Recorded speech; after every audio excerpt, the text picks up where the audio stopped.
ప్రజాస్వామ్యం అంటే ఇదేనా? బయట కంచెలు ఉంటేనే బట్టలు చించుకున్న కాంగ్రెస్ నేతలు ఇప్పుడు అసెంబ్లీ లోపలనే కంచెలు వేసిండ్రు.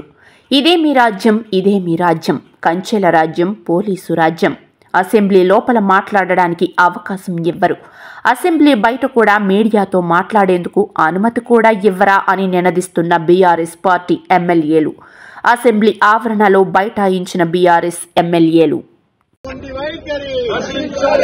ఇదేమి రాజ్యం, ఇదేమి రాజ్యం, కంచెల రాజ్యం, పోలీసు రాజ్యం. ఇదేమి రాజ్యం, ఇదేమి రాజ్యం, కంచెల రాజ్యం, పోలీసు రాజ్యం. ఇదేమి రాజ్యం, ఇదేమి రాజ్యం, కంచెల రాజ్యం, పోలీసు రాజ్యం. జై తెలంగాణ.